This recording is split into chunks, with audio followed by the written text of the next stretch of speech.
en palacio. Hasta la vista. Los tres amigos se separaron. Don Jaime entró en palacio y se encaminó directamente al gabinete de Miramón, sin que el ujier de guardia, que le conocía, opusiese obstáculo alguno a su paso. El presidente estaba hablando con varios exploradores, que le daban noticias acerca de los movimientos del enemigo.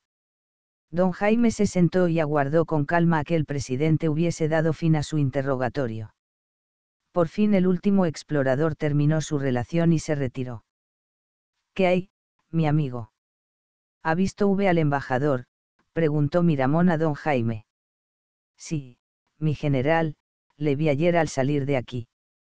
¿Y la famosa carta? Ahí está. El general hizo un gesto de sorpresa, tomó el papel y lo leyó con rapidez. ¿Qué tal?, preguntó don Jaime. No solo me dejan libre la acción, sino que aún me ruegan que trate con todo rigor a ese individuo.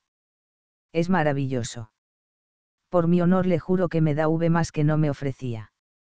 Pero dígame, ¿cómo se las ha compuesto V? Sencillamente he solicitado la carta esta, y nada más. Es el hombre más misterioso que conozco. Ahora me corresponde a mí el cumplir mi promesa. Nada apresura. No quiere ya hacerlo prender. Al contrario, pero lo aplazo para cuando regresemos. Como quiera, más que vamos a hacer con él de aquí a entonces. Le dejaremos aquí, a las órdenes del jefe de plaza. Tiene razón, repuso el presidente. El cual extendió una orden, la selló, y llamando al ujier se la entregó a este, a quien preguntó, ¿está ahí el coronel Cacerbar? Sí, excelentísimo señor. Que lleve esta orden al jefe de la plaza. El ujier tomó la orden y partió. Ya está, dijo Miramón. Don Jaime estuvo con el presidente hasta la hora de la partida. A la caída de la tarde, las tropas empezaron el desfile por la plaza, rodeadas por el pueblo, que no cesaba de aclamarlas, y una vez hubieron desfilado, el general Miramón salió de palacio seguido de su estado mayor. En la plaza estaba formado un numeroso escuadrón de caballería. ¿Qué jinetes son esos?, preguntó el presidente. Mi cuadrilla, respondió don Jaime inclinándose.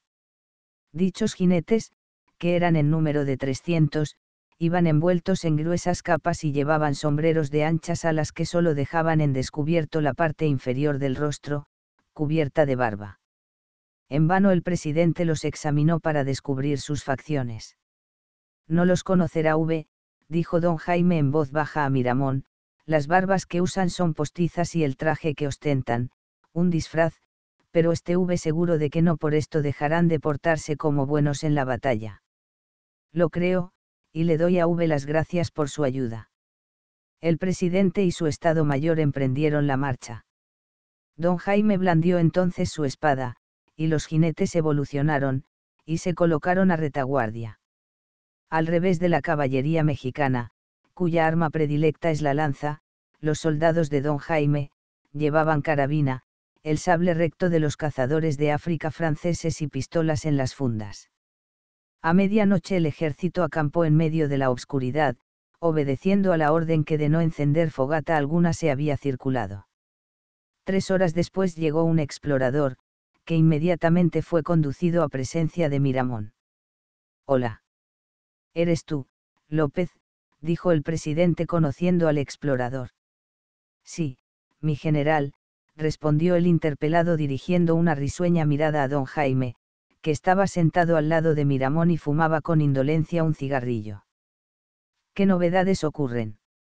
¿Traes noticias del enemigo?, preguntó el presidente. Sí, mi general, y muy frescas. Mejor, ¿dónde se encuentra? A 4 leguas de aquí. Entonces no tardaremos en verle. ¿Qué cuerpo de ejército es ese? El del general don Jesús González Ortega. Bravo, profirió con satisfacción el presidente, vales un Perú, muchacho. Y poniendo algunas monedas de oro en la mano de López, Miramón añadió, toma. Ahora dame algunos pormenores. El general Ortega, continuó López, Trae consigo 8.000 infantes, 3.000 caballos y 35 cañones. ¿Lo has visto tú? Durante una hora marché con ellos. ¿En qué disposiciones se encuentran? Canario, vienen furiosos. Está bien. Ve a descansar, puedes dormir por espacio de una hora. López saludó y se alejó. Por fin vamos a vernos las caras, dijo Miramón. ¿Cuántos soldados trae consigo, general?, preguntó don Jaime. 5.000 infantes, 1.100 caballos y 20 cañones. Profirió don Jaime, poco es contra 11.000. No llegan al doble, el valor suplirá al número. Dios lo quiera. A las 4 se anudó la marcha bajo la guía de López. Las tropas, transidas de frío, estaban en malas disposiciones. A eso de las 7 de la mañana se dio la orden de alto, el ejército fue colocado en batalla en una posición bastante buena y puestos en batería los cañones. Don Jaime hizo situar a los suyos detrás de la caballería regular. A las 9 de la mañana empezó a oírse un tiroteo, eran las avanzadas de caballería que se replegaban ante las cabezas de columna de Ortega que desembocaban en el campo de batalla elegido por Miramón y que cruzaban algunos disparos con ellas. Nada hubiera sido más fácil al presidente que evitar la batalla, pero anheloso de acabar de una vez, no quiso de ningún modo. Miramón estaba rodeado de Vélez, Cobos, Negrete, Ayestarán y Márquez, sus más fieles generales, y al divisar al enemigo, se subió a caballo, recorrió las filas de su pequeño ejército, dio sus instrucciones con firmeza y laconismo, procurando infundir a todos el ardor de que él estaba poseído, y blandiendo su espada gritó en voz vibrante, a ellos. La batalla se empeñó inmediatamente. El ejército juarista, obligado a formar bajo el fuego del enemigo, tenía de su parte una desventaja notable. Los soldados de Miramón, excitados con el ejemplo de su joven jefe, que no tenía entonces más allá de 26 años de edad, peleaban como leones y hacían prodigios de valor.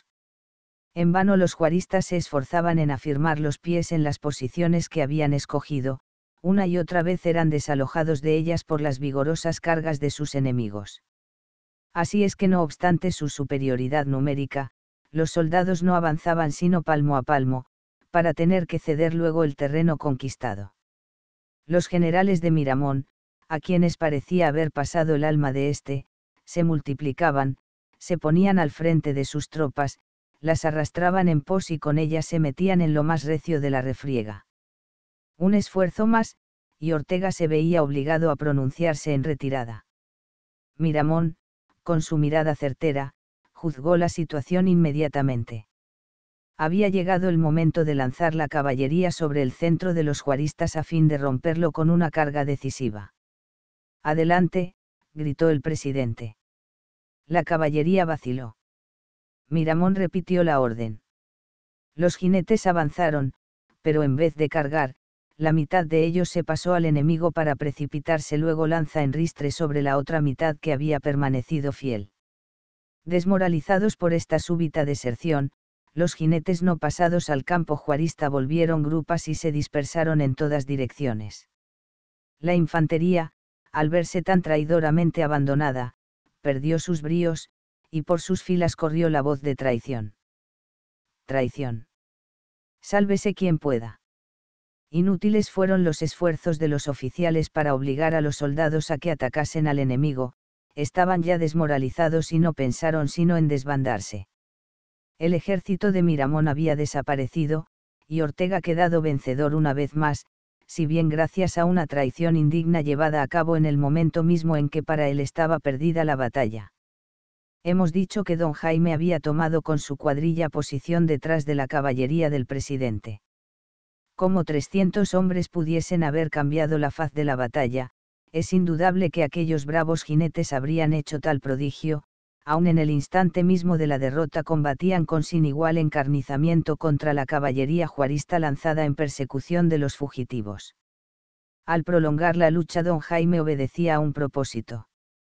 Testigo de la indigna traición que ocasionara la pérdida de la batalla, había visto al primer oficial que se pasara al enemigo con sus soldados, Dicho oficial era don Melchor de la Cruz, y don Jaime, que le conociera, había jurado apoderarse de él.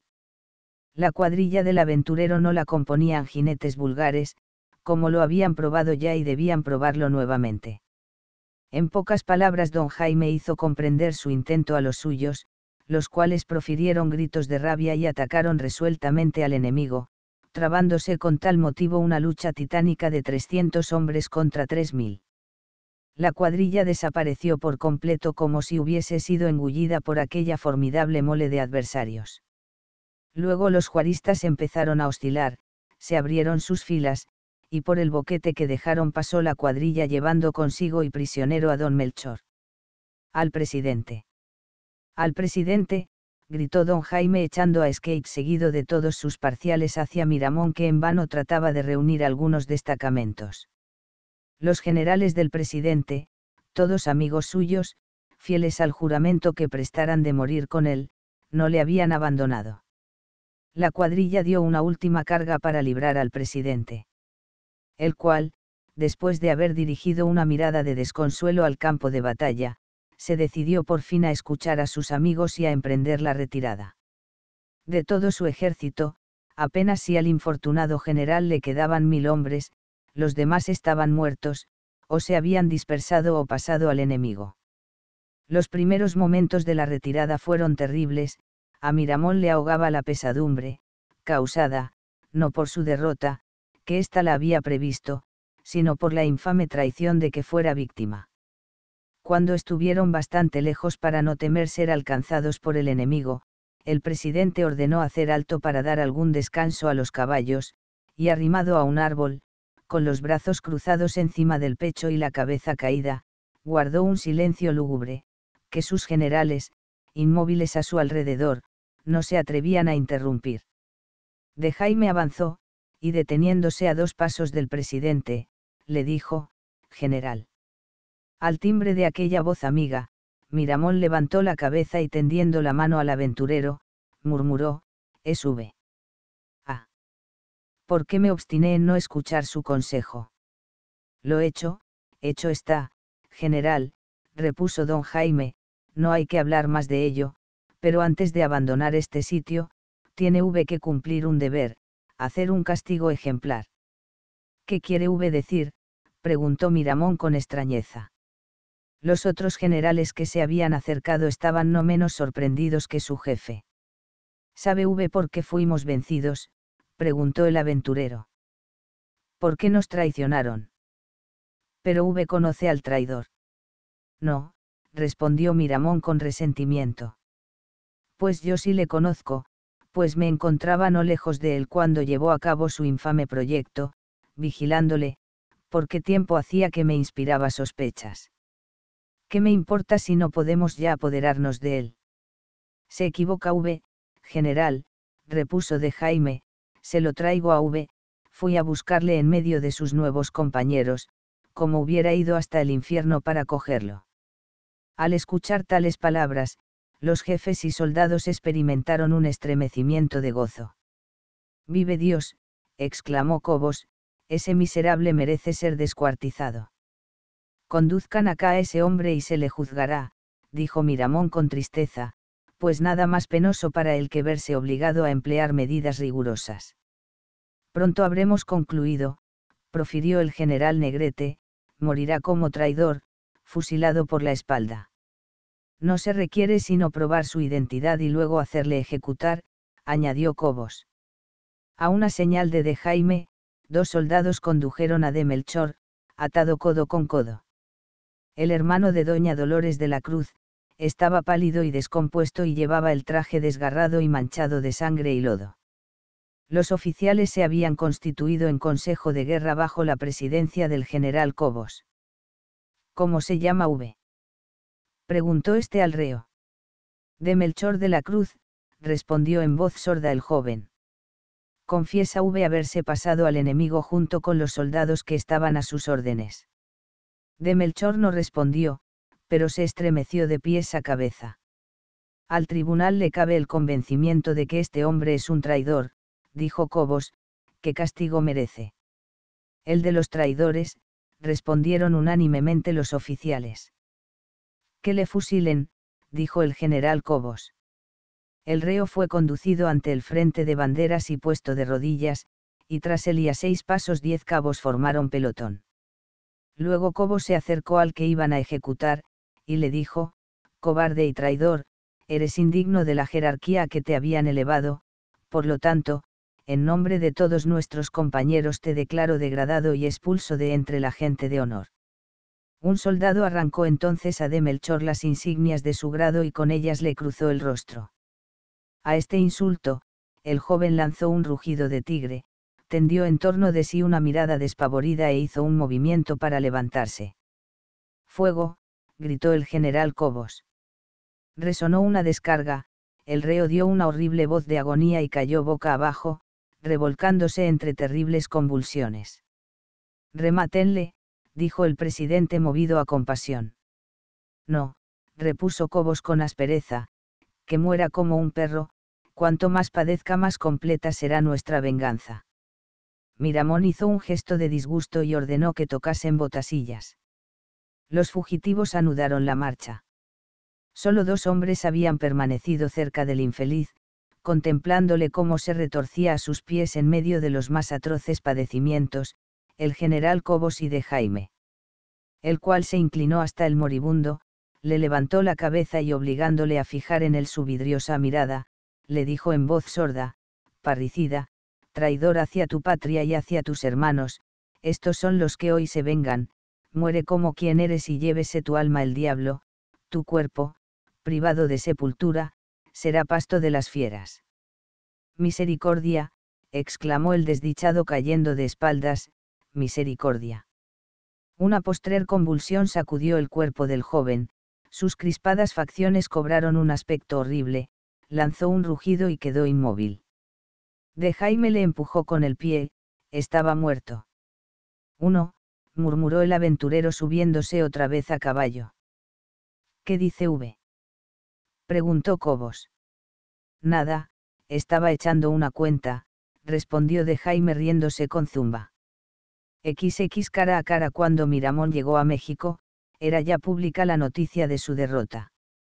Entonces ocurrió un hecho singular: el clero y la aristocracia, a quienes Miramón había sostenido y defendido siempre, y la indiferencia y el egoísmo de los cuales sin embargo causaran la ruina y perdición de aquel, ahora deploraban la conducta que habían observado para con el único hombre capaz de salvarles. Como en aquella hora suprema Miramón hubiese querido hacer un llamamiento a la población, ésta se habría agrupado inmediatamente en torno de él, facilitándole la organización de una vigorosa defensa. A Miramón ni siquiera se le ocurrió tal pensamiento, disgustado del poder no aspiraba sino bajar de él y retirarse a la vida privada. Apenas llegado a México, lo que primero hizo el joven presidente fue reunir al cuerpo diplomático extranjero y rogar a los miembros del mismo que interpusieran su influjo para salvar a la ciudad, haciendo cesar un estado de guerra que no tenía ya razón de ser desde el instante que la capital estaba dispuesta a abrir sus puertas a las tropas federales sin disparar un tiro.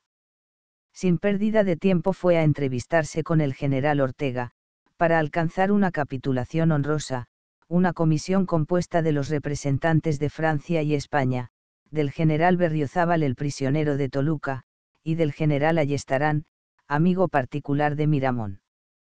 De Antonio Cacerbar había ensayado unirse a la comisión expresada, y es que, sabedor del triste fin de su amigo Cruz, tenía el presentimiento de que le amagaba una suerte parecida, pero las puertas de la ciudad estaban cuidadosamente vigiladas, y nadie podía salir por ellas sin ir provisto de un pase refrendado por el jefe de plaza. Así pues, de Antonio no tuvo más remedio que quedarse en la ciudad. Sin embargo, le hizo recobrar un tanto la esperanza una carta, en la cual le dejaban entrever la próxima realización de los proyectos que perseguía hacía tanto tiempo. Ello no obstante, como de Antonio Cacerbar era hombre muy precavido por haberle acostumbrado a estar siempre sobre aviso las sombrías maquinaciones a que se entregara durante toda su existencia, al par que permanecía en su casa, como a ello, le invitaban en la carta a que acabamos de hacer referencia, había convocado a ella a una docena de matones de los más desalmados y les había ocultado tras los tapices a fin de estar preparado a todo evento. Esto sucedía el día mismo del regreso de Miramón a México. Poco más o menos a las 9 de la noche del mencionado día, de Antonio estaba en su dormitorio, leyendo, o más bien dicho, ensayando leer, porque su atormentada conciencia no le dejaba la tranquilidad de ánimo necesaria para entregarse a tan inocente distracción, cuando oyó hablar bastante recio en la antesala. Cacerbar se levantó al punto y se encaminó hacia la puerta a fin de indagar la causa de tal ruido, pero no bien iba a abrirla cuando lo hizo otra mano y pareció en el dormitorio el ayuda de cámara de aquel, sirviendo de introductor a muchas personas, 9 en junto, 6 hombres enmascarados y embozados en sarapes, y 3 damas. De Antonio, al ver a los recién llegados experimentó un estremecimiento nervioso, pero rehaciéndose casi instantáneamente, permaneció en pie ante su mesa, probablemente aguardando a que uno de los desconocidos se decidiese a hacer uso de la palabra. Esto fue lo que, en efecto, sucedió. Señor don Antonio, dijo uno de los enmascarados adelantando un paso, aquí le entrego a doña María, duquesa de Tovar, su cuñada, a doña Carmen Tovar, su sobrina, y a doña Dolores de la Cruz. Al oír estas palabras, pronunciadas con sangrienta ironía, don Antonio se echó atrás, palideció intensamente y en voz en la que se traslucía la emoción, repuso, no le entiendo a con que no me conoce usted, don Horacio, dijo entonces doña María en voz suave, por tal modo me ha desfigurado el dolor que le sea a posible negar que yo soy la desventurada esposa del hermano a quien asesinó. ¿Qué significa esta comedia?, exclamó don Antonio con arrebato, esta mujer ha perdido el juicio, y miserable, que se atreve a chancearse conmigo, váyase con cuidado.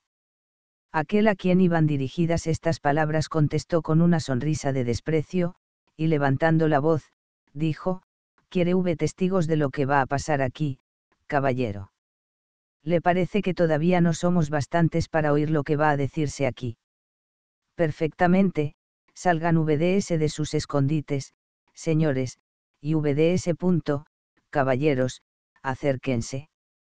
Al mismo tiempo se levantaron los tapices y se abrieron las puertas y unas 20 personas penetraron en el dormitorio.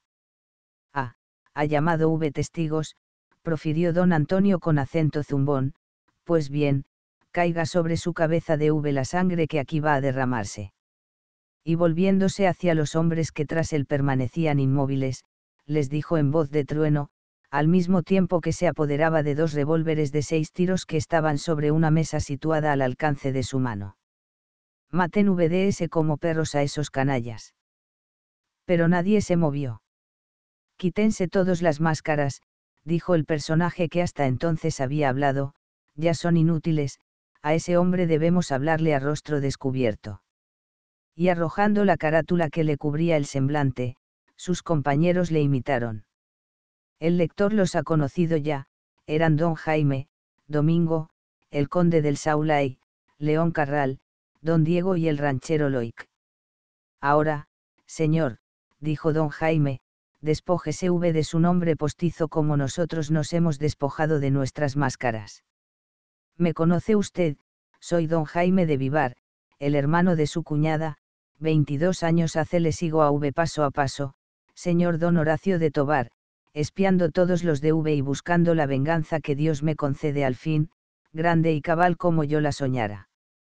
Don Horacio levantó orgullosamente la cabeza, y dirigiendo una mirada de soberano desdén a don Jaime, replicó, y diga mi noble cuñado, porque como usted desea renuncio a fingir y consiento en conocerle, ¿qué venganza es esa tan grande y cabal que ha conseguido después de 22 años? La de obligarme a que yo mismo me dé la muerte. Vaya un provecho. ¿Acaso no está siempre pronto a morir un hombre de mi tempel? ¿Qué más puede Nada, suponiendo que yo ruede aquí por el suelo, a sus pies, me llevaré conmigo a la tumba el secreto de esa venganza. Secreto que ni siquiera sospecha, y cuyos beneficios los reporto yo por completo, porque al morir le legaré una desesperación más profunda que la que en una noche encaneció los cabellos de su hermana. Desengáñese don Horacio, arguyó don Jaime, esos secretos que supone tan ocultos, los conozco todos, y en cuanto a matarle, esta consideración es secundaria en mi plan de venganza, le mataré a V, sí, pero por mano del verdugo, porque ha de saber que morirá V deshonrado, de muerte infamatoria, en una palabra, de garrote vil. Mientes, canalla, exclamó don Horacio con rugido de bestia fiera, yo, el duque de Tovar. Noble como el rey. Yo, perteneciente a una de las más encumbradas y antiguas familias de España. Yo morir agarrotado. El odio te trastorna el juicio, estás loco, en México hay un embajador de SM, sí, replicó don Jaime, pero ese embajador te abandona a todo el rigor de las leyes mexicanas. ¿Quién? Él, mi amigo, mi protector, el que me presentó al presidente Miramón. Esto no es verdad, no puede serlo. Además, soy extranjero y nada tengo que temer de las leyes de esta nación.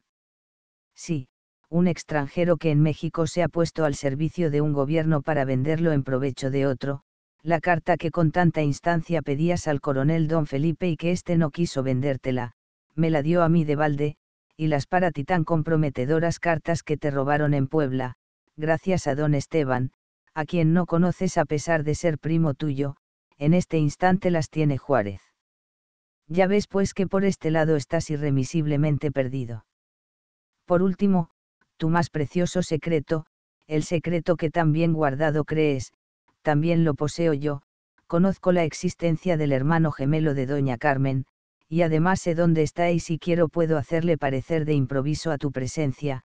Mira, aquí está el hombre a quien vendiste tu sobrino, añadió don Jaime designando a Loic, que estaba inmóvil a su lado. Oh, murmuró el cuñado de doña María, dejándose caer en una butaca y retorciéndose las manos con desesperación, estoy perdido. Irremisiblemente perdido, don Horacio, profirió don Jaime con desprecio, pues ni aun la muerte puede salvarte de la deshonra. Hable V, por Dios, dijo doña María acercándose a su cuñado, verdad que no me he engañado. Que lo que don Jaime me dijo es cierto, en una palabra, que tengo un hijo y que ese hijo es el hermano gemelo de doña Carmen. Sí, murmuró don Horacio en voz apagada. Bendito seas, Dios mío, exclamó doña María con expresión de gozo inefable, pero V sabe dónde está mi hijo y va a restituírmelo, no es verdad, por favor, piense V que no le he visto nunca y que necesito de sus caricias. ¿Dónde está? Dígamelo V, ¿dónde está? Sí. No lo sé, respondió fríamente don Horacio. La desventurada madre se dejó caer en un asiento y ocultó la cabeza entre las manos. Ánimo, hermana mía, la dijo don Jaime acercándose a ella. Por espacio de algunos segundos reinó un silencio fúnebre. En aquel aposento donde se hallaban reunidas tantas personas no se oía más ruido que el de las silbantes respiraciones y el de los ahogados sollozos de doña María y de las dos jóvenes. Mi noble cuñado, dijo don Horacio avanzando un paso y en voz firme no exenta de grandeza, hágame el favor de rogar a esos caballeros que se retiren a una de las piezas contiguas, deseo hablar a solas con y mi cuñada. Amigo mío, dijo don Jaime al conde del Saulay, tenga la amabilidad de conducir a esas señoritas al salón inmediato.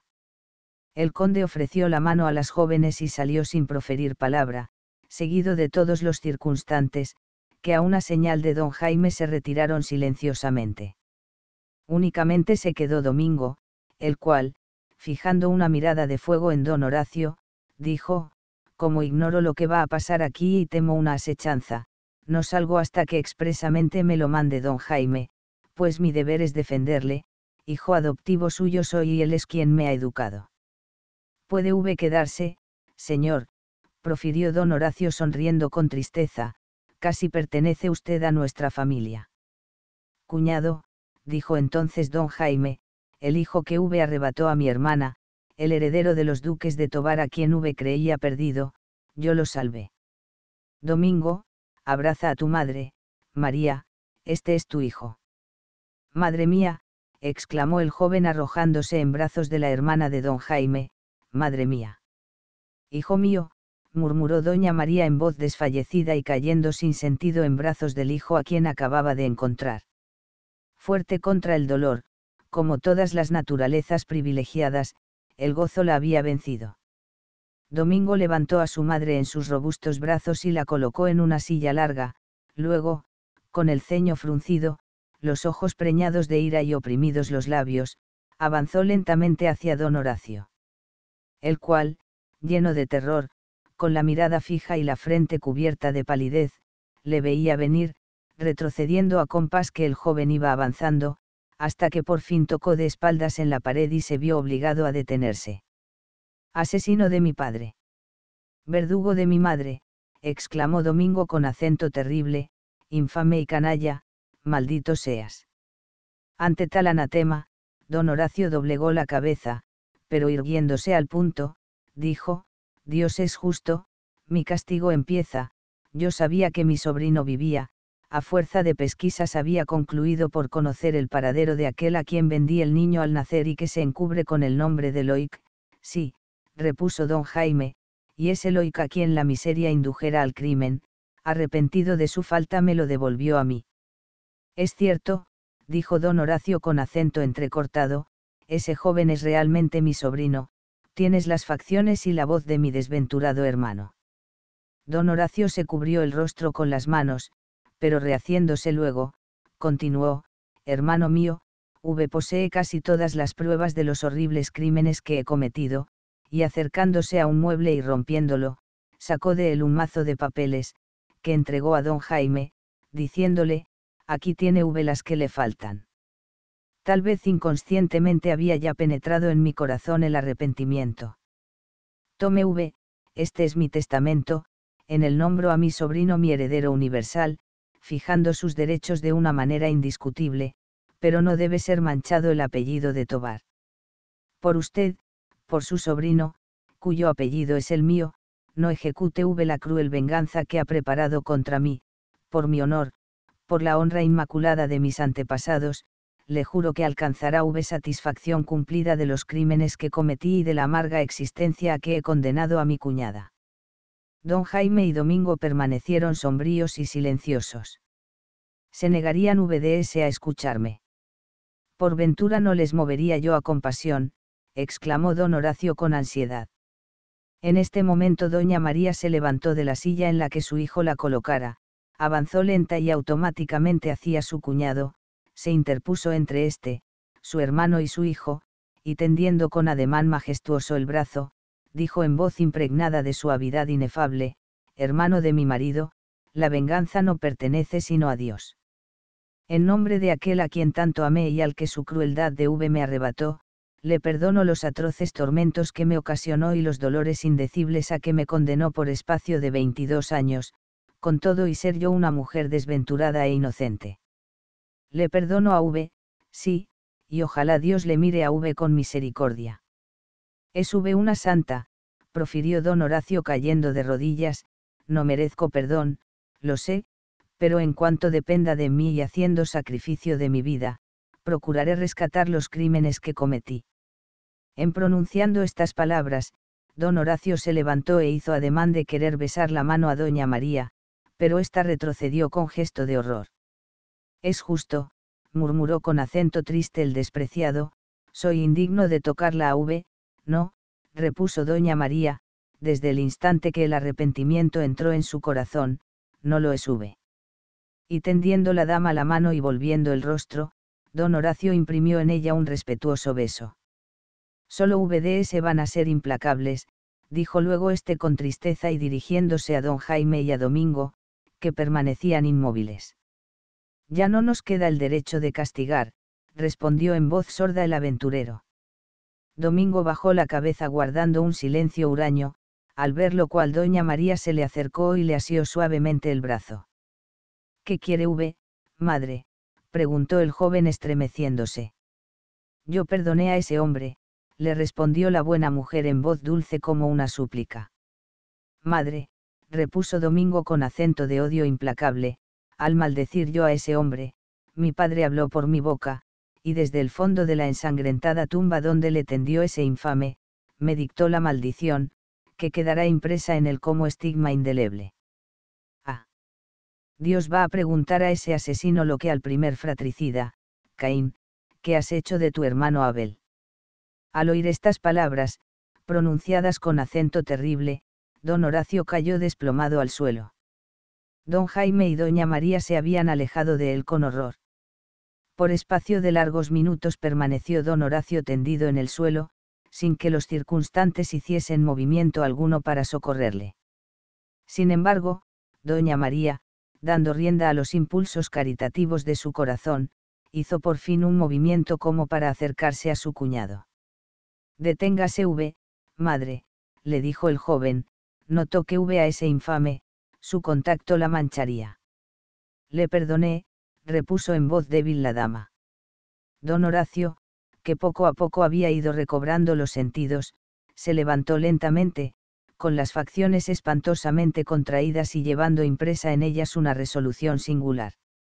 Usted lo exige, dijo volviéndose hacia Domingo, enhorabuena, la reparación será ruidosa.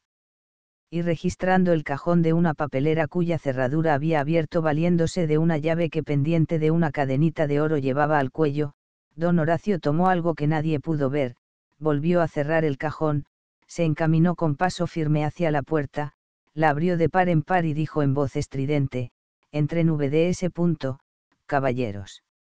En un instante la sala se llenó de gente, únicamente y a una seña de don Jaime, el conde del Saulay y don Esteban se habían quedado en el salón en compañía de doña Dolores y de doña Carmen.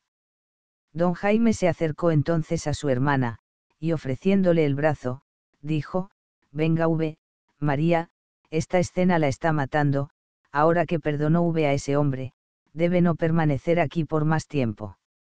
Doña María resistió apenas a la invitación de su hermano, el cual la condujo al salón, volvió a entrar inmediatamente y cerró la puerta. A poco se oyó el rodar de un coche, eran las 3 damas que, acompañadas del conde, se volvían a su casa.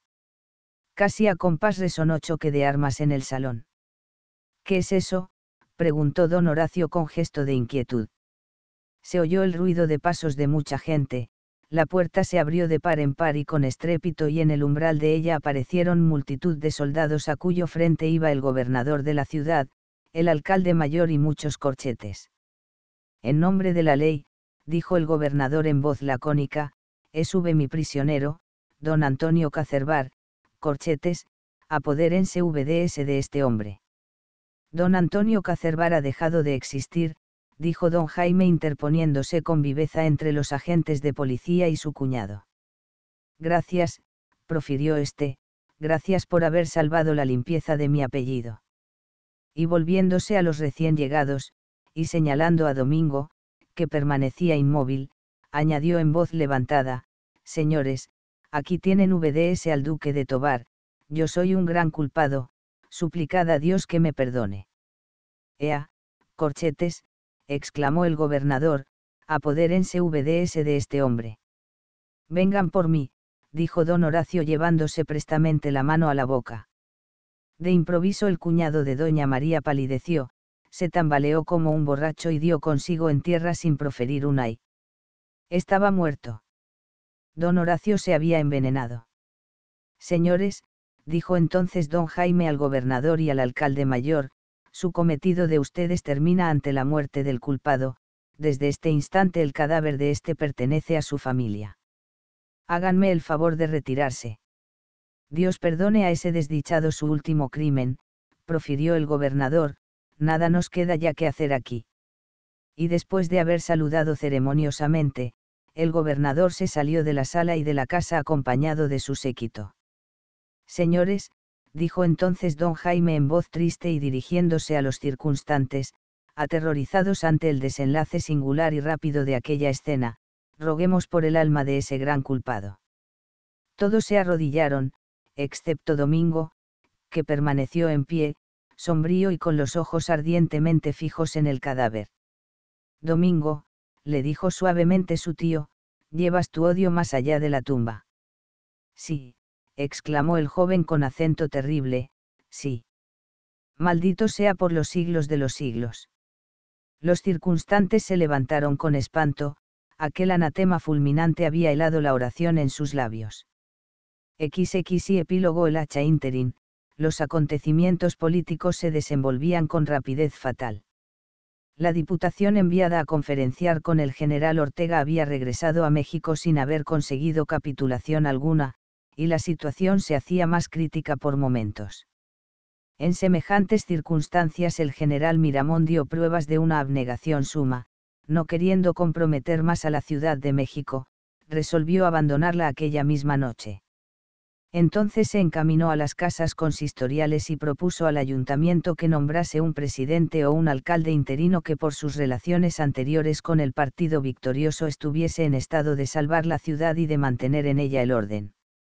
El ayuntamiento se dirigió en corporación al general Berriozábal, quien aceptó generosamente tan difícil cometido, siendo primer cuidado de este rogar al cuerpo diplomático extranjero que armase a sus nacionales, para sustituir por ellos a la desorganizada policía y velar por la seguridad de la población. Miramón, entretanto, lo disponía todo para su partida, pero no pudiendo llevarse consigo a su mujer y a sus hijos en una huida cuyas peripecias corrían riesgo de ser sangrientas, resolvió confiar aquellos seres, para él tan queridos, a la Embajada de España, donde los recibieron con todas las consideraciones debidas a su deplorable situación. Como hubiese querido, Miramón podía haberse alejado sin tener nada que temer de los partidarios de Juárez, pues naturalmente simpático, si le miraban algunos como adversario político, nadie le odiaba como enemigo personal. Repetidas veces habían propuesto a Miramón el dejarle huir solo, pero éste, con la delicadeza caballeresca que constituía una de las cualidades más culminantes de su carácter, se negó a aceptar tales proposiciones, no queriendo como no quería abandonar en el último momento a ciertas personas que en pro de él combatieran y se habían comprometido por su causa, al odio implacable de sus enemigos, sentimiento noble, conducta generosa que sus adversarios mismos no pudieron menos de admirar. Don Jaime pasó parte del día al lado del general, esforzándose en consolarle y ayudándole a reunir en torno de él los dispersados restos, no diremos de su ejército, pues éste había dejado de existir, sino de los diferentes cuerpos que aún estaban indecisos respecto de la causa a cuyo favor se inclinarían.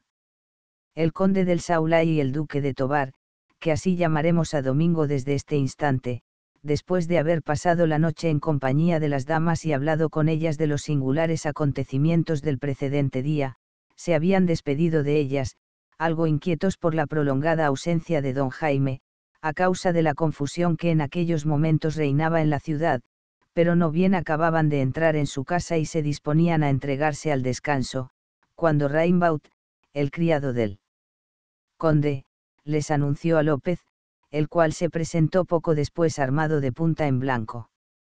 Caramba, dijo el duque al verle, vaya un arsenal trae V consigo, amigo López. ¿Tiene V que comunicarnos algo?, preguntó el conde. Nada más que esto, 2 y 1 hacen 3. Vive Dios, exclamaron a una los dos jóvenes levantándose espontáneamente. ¿Qué hay que hacer? Armarse VDS y sus criados, dar orden de que ensillen los caballos y aguardar. Así pues ocurren novedades, preguntó el duque. Lo ignoro, señor, mi amo se lo dirá a va a venir. Antes de una hora estará presente, me dio orden de que me quedase aquí con VDS, pues aprovéchela para descansar, dijo el conde, nosotros vamos a prepararnos.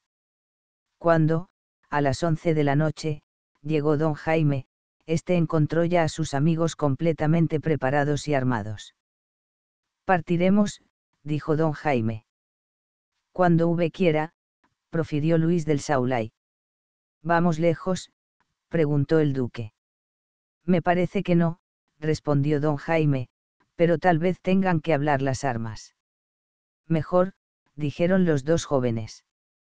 Todavía podemos disponer de media hora, tiempo más que sobrado para que les explique a VDS lo que pienso hacer, profirió don Jaime. Ya saben VDS cuán sincera es la amistad que me une al general Miramón. Nos consta. Pues vean VDS lo que ocurre, el general ha reunido unos 1500 hombres, con cuya escolta imagina llegar con seguridad a Veracruz, ¿Dónde piensa embarcarse? A la 1 de esta madrugada se pone en marcha. ¿A tal extremo han llegado ya las cosas?, preguntó el conde.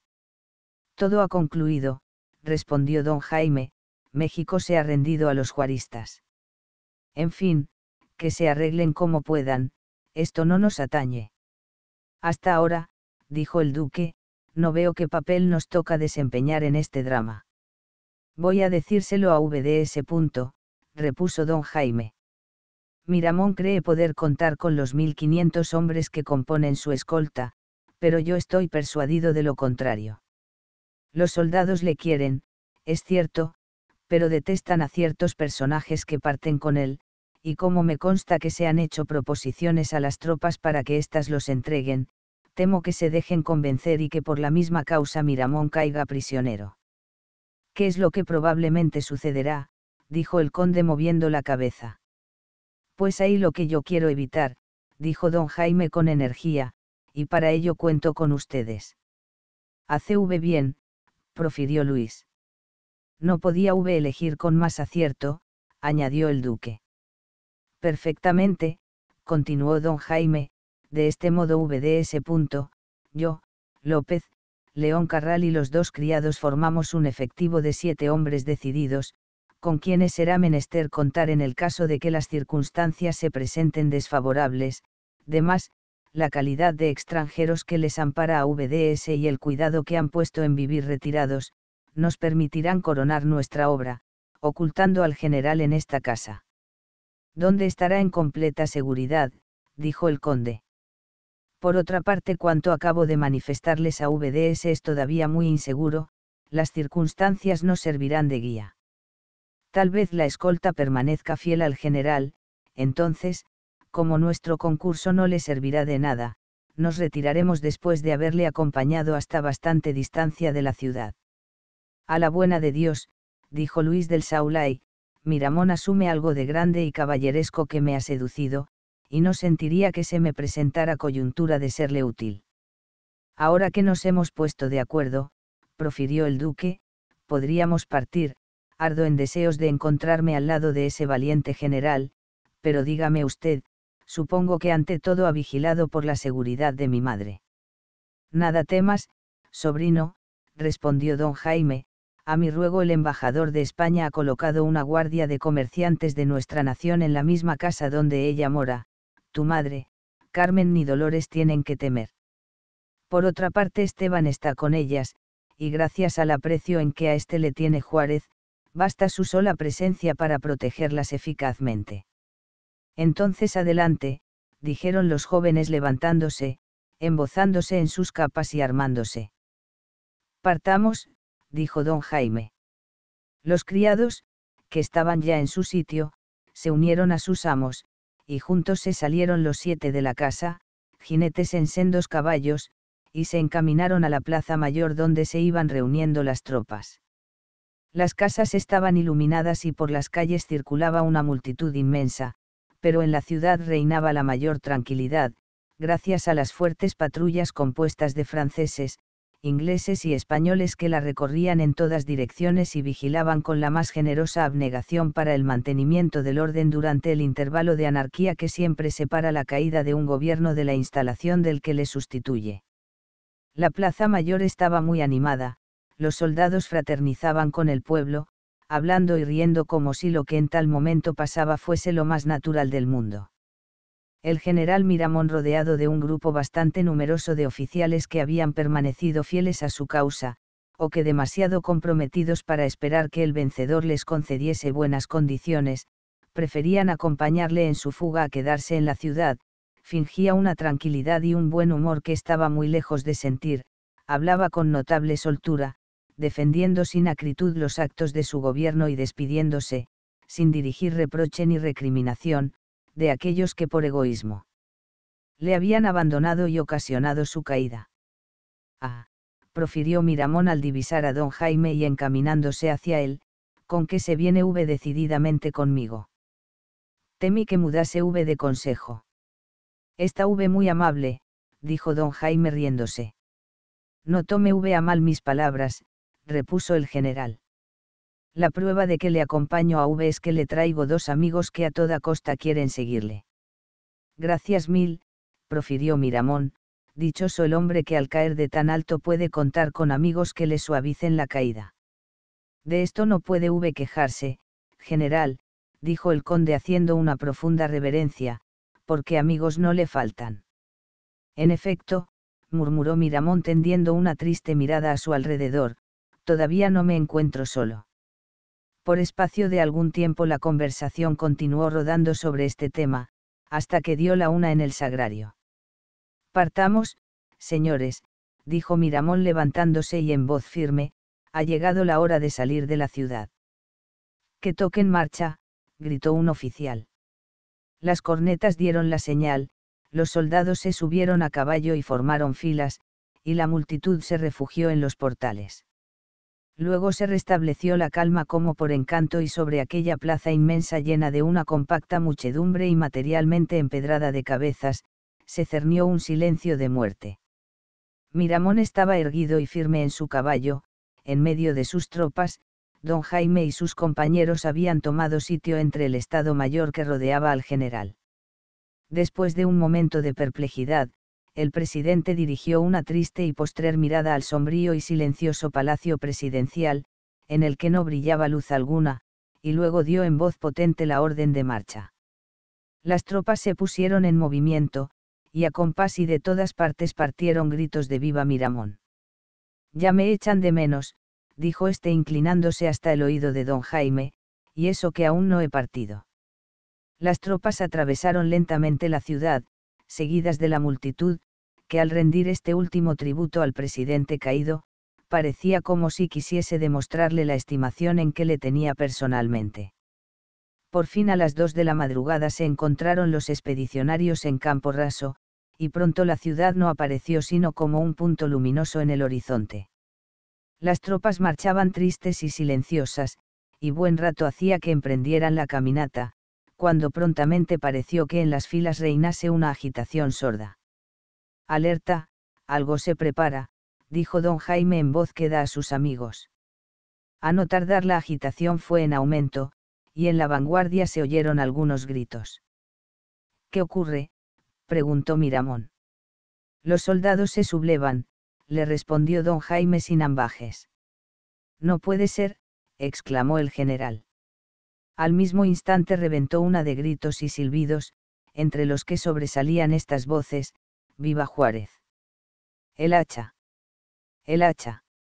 El hacha en México es el símbolo de la federación, y aclamarla es sublevarse, o más bien dicho pronunciarse.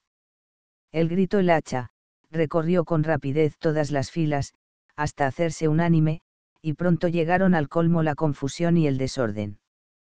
Los partidarios de Juárez, confundidos con los soldados, proferían amenazas de muerte contra los enemigos a quienes no querían dejar escapar, y desenvainando los sables y afianzando las lanzas en el ristre se hizo inminente un conflicto.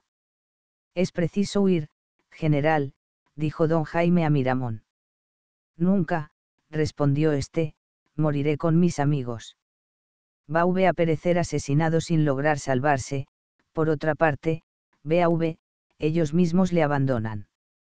Era cierto, los amigos del presidente se habían desbandado y huían en todas direcciones. ¿Qué hacer?, preguntó Miramón.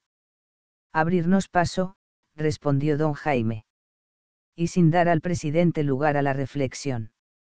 Adelante, gritó en voz de trueno a los suyos. Al mismo tiempo los sublevados se revolvían, con las lanzas en el ristre, contra el exiguo grupo en el centro del cual estaba Miramón. Por espacio de algunos segundos la lucha fue espantosa, don Jaime y sus amigos, bien montados y sobre todo bien armados, consiguieron por último abrirse paso conduciendo al general en medio de ellos. Entonces empezó una carrera vertiginosa. ¿A dónde vamos?, preguntó el presidente. A México, respondió don Jaime, es el único sitio donde no pensarán en buscarle a V. Una hora después penetraban de nuevo en la ciudad, confundidos con los soldados desbandados que proferían ensordecedores vivas a Juárez y gritando ellos solos más que todos los que les rodeaban. Ya en la ciudad, Miramón y don Jaime se separaron de sus amigos, pues la prudencia exigía que los fugitivos se retirasen a sus casas uno a uno. A las 4 de la madrugada estaban todos reunidos y en seguridad. Las tropas de Juárez entraron en México solo algunas horas antes de lo que hiciese el general Ortega. Gracias a las disposiciones tomadas con concierto entre el general Berriozábal y los residentes extranjeros, el cambio de gobierno se había operado casi sin conmoción. Al día siguiente México parecía tan tranquilo como si en su seno no hubiese ocurrido nada. Sin embargo, don Jaime no tenía confianza alguna en aquella calma aparente, temía que de permanecer Miramón algunos días en la ciudad no acabase por ser conocida su presencia en ella. Así es que buscaba ocasión propicia para hacerle evadir, y ya empezaba a desesperar de conseguirlo, cuando el acaso le ofreció una, en la que estaba por cierto muy distante de contar. Habían transcurrido muchos días, la revolución estaba hecha y todo caminaba por su cauce ordinario, cuando por fin Juárez llegó de Veracruz e hizo su entrada en la capital. Lo primero que, conforme previera Miramón, hizo el nuevo presidente, fue dar una orden de expulsión contra el embajador de España, el legado pontificio y los representantes de Guatemala y del Ecuador. La ocasión que don Jaime buscaba tanto tiempo hacía, se le presentaba por fin. Miramón partiría no con el embajador de España, sino con el representante de Guatemala. Y así sucedió.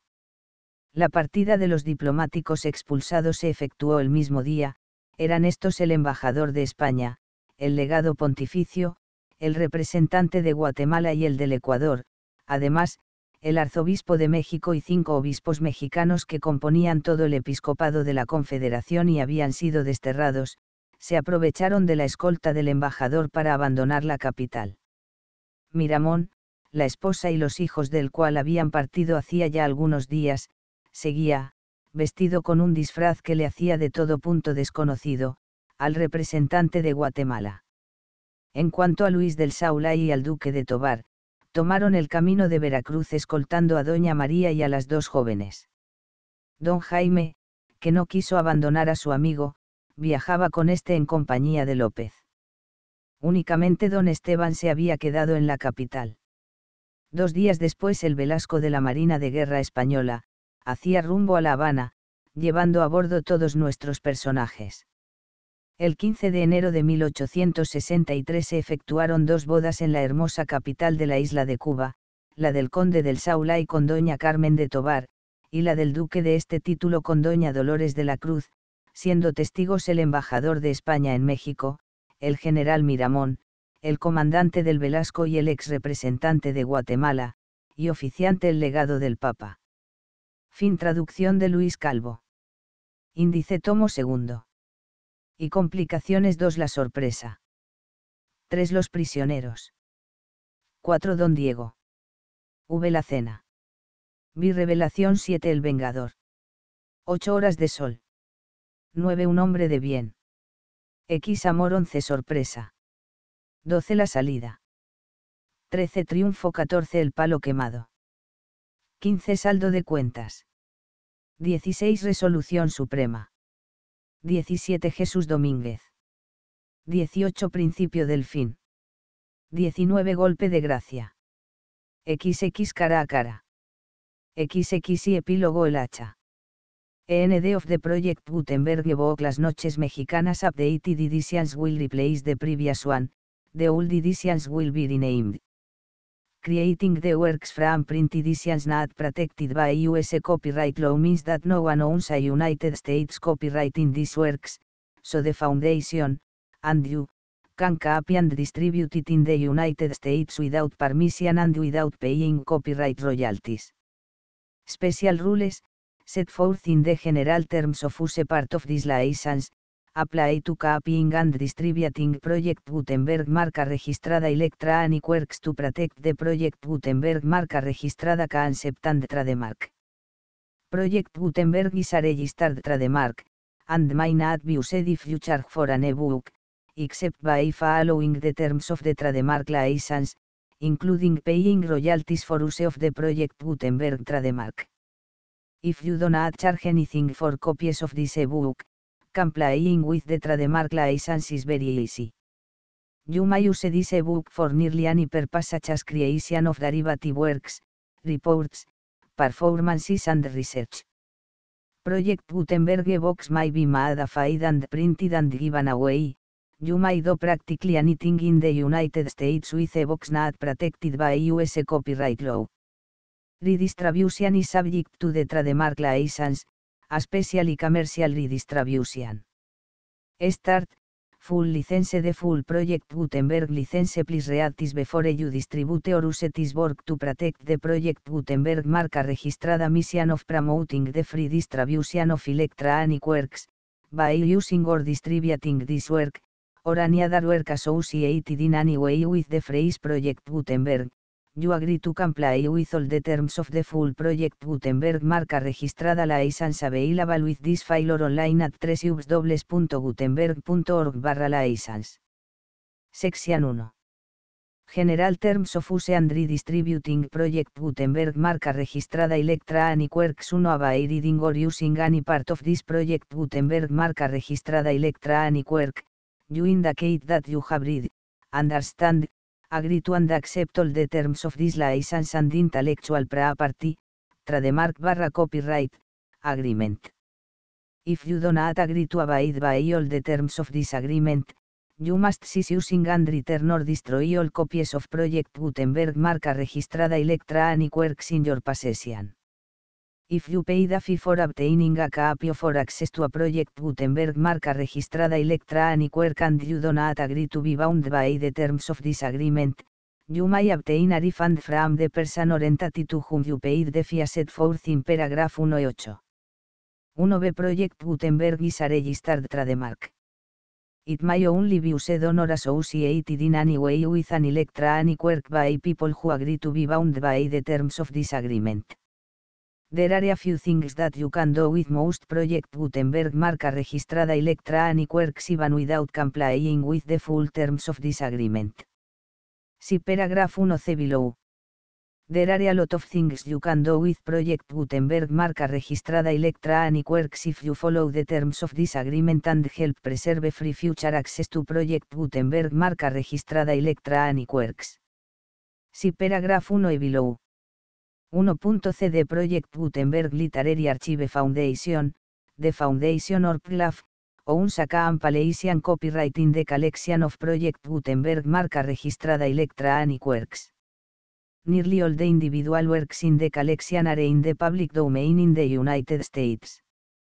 If an individual work is unprotected by copyright law in the United States and you are located in the United States, we do not claim a right to prevent you from copying, distributing, performing, displaying or creating derivative works based on the work as long as all references to Project Gutenberg are removed. Of course, we hope that you will support the Project Gutenberg marca registrada mission of promoting free access to electronic works by freely sharing Project Gutenberg marca registrada works in compliance with the terms of this agreement for keeping the Project Gutenberg marca registrada name associated with the work. You can easily comply with the terms of this agreement by keeping this work in the same format with its attached full Project Gutenberg marca registrada license when you share it without charge with others.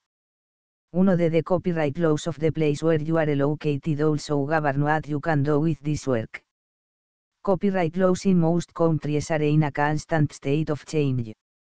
If you are outside the United States, check the laws of your country in addition to the terms of this agreement before downloading, copying, displaying, performing, distributing or creating derivative works based on this work or any other Project Gutenberg marca registrada work.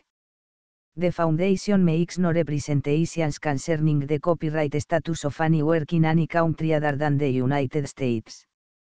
1. Unless you have removed all references to Project Gutenberg, 1.1.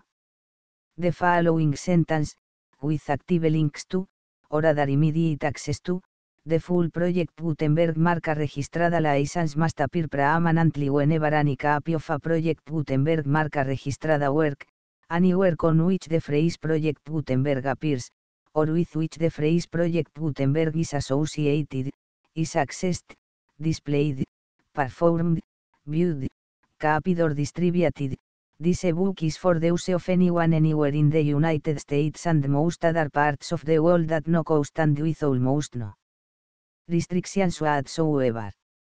You may copy it, give it away or reuse it under the terms of the Project Gutenberg license included with this ebook or online at www.gutenberg.org. If you are not located in the United States, you will have to check the laws of the country where you are located before using this ebook. 1 y 2. If an individual Project Gutenberg marca registrada electronic work is derived from texts not protected by US copyright law, does not contain a notice indicating that it is posted with permission of the copyright holder, the work can be copied and distributed to anyone in the United States without paying any fees or charges. If you are redistributing or providing access to a work with the phrase Project Gutenberg associated with or appearing on the work, you must comply either with the requirements of paragraphs 1.1 through 1.7 or obtain permission for the use of the work and the Project Gutenberg marca registrada trademark as set forth in paragraphs 1.8 or 1.9. 1.3. If an individual Project Gutenberg marca registrada electronic work is posted with the permission of the copyright holder, your use and distribution must comply with both paragraphs 1.1 through 1.7 and any additional terms imposed by the copyright holder. Additional terms will be linked to the Project Gutenberg marca registrada license for all works posted with the permission of the copyright holder found at the beginning of this work. 1.4. Do not unlink or detach or remove the full Project Gutenberg marca registrada license terms from this work, or any files containing a part of this work or any other work associated with Project Gutenberg marca registrada. 1.5. Do not copy, display, perform, distribute or redistribute this electronic work, or any part of this electronic work, without permanently displaying the sentence set forth in paragraph 1.1 with active links or immediate access to the full terms of the Project Gutenberg marca registrada license. 1.6. You may convert to and distribute this work in any binary, compressed, marked up, non-proprietary or proprietary form, including any word processing or hypertext form.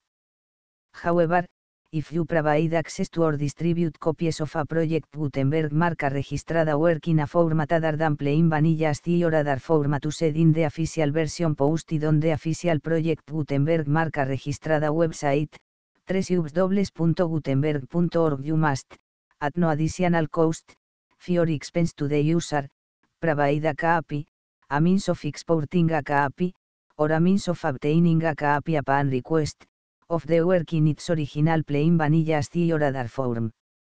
Any alternate format must include the full Project Gutenberg marca registrada license as specified in paragraph 1.1. 1.7. Do not charge a fee for access to, viewing, displaying, performing, copying or distributing any Project Gutenberg marca registrada works unless you comply with paragraph 1.8 or 1.9. 1.8. You may charge a reasonable fee for copies of or providing access to or distributing Project Gutenberg marca registrada electronic works provided that, you pay a royalty fee of 20% of the gross profits you derive from the use of Project Gutenberg marca registrada works calculated using the method you already use to calculate your applicable taxes. The fee is owed to the owner of the Project Gutenberg marca registrada trademark, but has agreed to donate royalties under this paragraph to the Project Gutenberg Literary Archive Foundation. Royalty payments must be paid within 60 days following each date on which you prepare, or are legally required to prepare, your periodic tax returns. Royalty payments should be clearly marked as such and sent to the Project Gutenberg Literary Archive Foundation at the address specified in Section 4. Information about donations to the Project Gutenberg Literary Archive Foundation. You provide a full refund of any money paid by a user who notifies you in writing, or by email, within 30 days of receipt that S/E does not agree to the terms of the full Project Gutenberg marca registrada license. You must require such a user to return or destroy all copies of the works possessed in a physical medium and discontinue all use of and all access to other copies of Project Gutenberg marca registrada works. You provide, in accordance with paragraph 1F3, a full refund of any money paid for a work or a replacement copy, if a defect in the electronic work is discovered and reported to you within 90 days of receipt of the work. You comply with all other terms of this agreement for free distribution of Project Gutenberg marca registrada works. 1-9. If you wish to charge a fee or distribute a Project Gutenberg marca registrada electronic work or group of works on different terms than are set forth in this agreement, you must obtain permission in writing from the Project Gutenberg Literary Archive Foundation, the manager of the Project Gutenberg marca registrada trademark. Contact the Foundation as set forth in section 3 below. 1F1F1. Project Gutenberg volunteers and employees expend considerable effort to identify, do copyright research on, transcribe and proofread works not protected by US copyright law in creating the Project Gutenberg marca registrada collection. Despite these efforts, Project Gutenberg marca registrada electronic works, and the medium on which they may be stored, may contain defects such as, but not limited to, incomplete, inaccurate or corrupt data, transcription errors, a copyright or other intellectual property infringement, a defective or damaged disk or other medium, a computer virus, or computer codes that damage or cannot be read by your equipment. 1F2. Limited warranty, disclaimer of damages, except for the right of replacement or refund described in paragraph 1F3, the Project Gutenberg Literary Archive Foundation, the owner of the Project Gutenberg marca registrada trademark, and any other party distributing a Project Gutenberg marca registrada electronic work under this agreement, disclaim all liability to you for damages, costs and expenses, including legal fees. You agree that you have no remedies for negligence, strict liability, breach of warranty or breach of contract except those provided in paragraph 1F3. You agree that the Foundation, the trademark owner, and any distributor under this agreement will not be liable to you for actual, direct, indirect, consequential, punitive or incidental damages even if you give notice of the possibility of such damage. 1F3.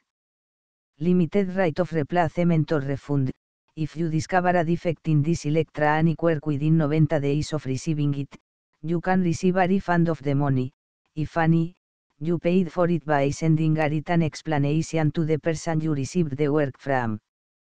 If you received the work on a physical medium, you must return the medium with your written explanation. The person or entity that provided you with the defective work may elect to provide a replacement copy in lieu of a refund.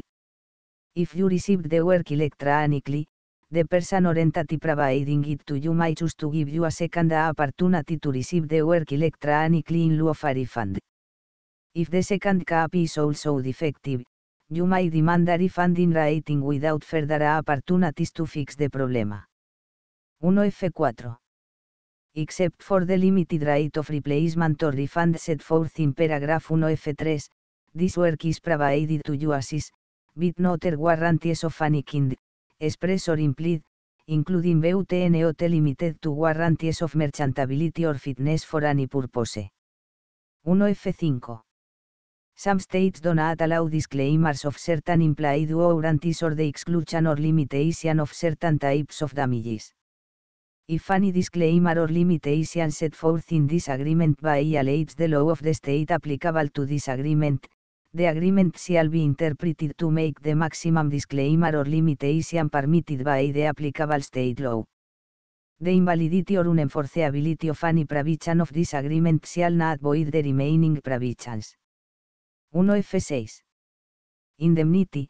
You agree to indemnify and hold the Foundation, the trademark owner, any agent or employee of the Foundation, anyone providing copies of Project Gutenberg marca registrada electronic works in accordance with this agreement, and any volunteers associated with the production, Promotion and Distribution of Project Gutenberg marca registrada Electronic Works, harmless from all liability, costs and expenses, including legal fees, that arise directly or indirectly from any of the following which you do or cause to occur. A. Distribution of this or any Project Gutenberg marca registrada work. B. Alteration, modification, or additions or deletions to any Project Gutenberg marca registrada work, and C. Any defect you cause. Section 2. Information about the mission of Project Gutenberg marca registrada. Project Gutenberg marca registrada is synonymous with the free distribution of electronic works in formats readable by the widest variety of computers including obsolete, old, middle-aged and new computers. It exists because of the efforts of hundreds of volunteers and donations from people in all walks of life. Volunteers and financial support to provide volunteers with the assistance they need are critical to reaching Project Gutenberg marca registrada as goals and ensuring that the Project Gutenberg marca registrada collection will remain freely available for generations to come. In 2001, the Project Gutenberg Literary Archive Foundation was created to provide a secure and permanent future for Project Gutenberg marca registrada and future generations. To learn more about the Project Gutenberg Literary Archive Foundation and how your efforts and donations can help, see sections 3 and 4 and the Foundation information page at www.gutenberg.org. Section 3. Information about the Project Gutenberg Literary Archive Foundation. The Project Gutenberg Literary Archive Foundation is a non-profit 501, c.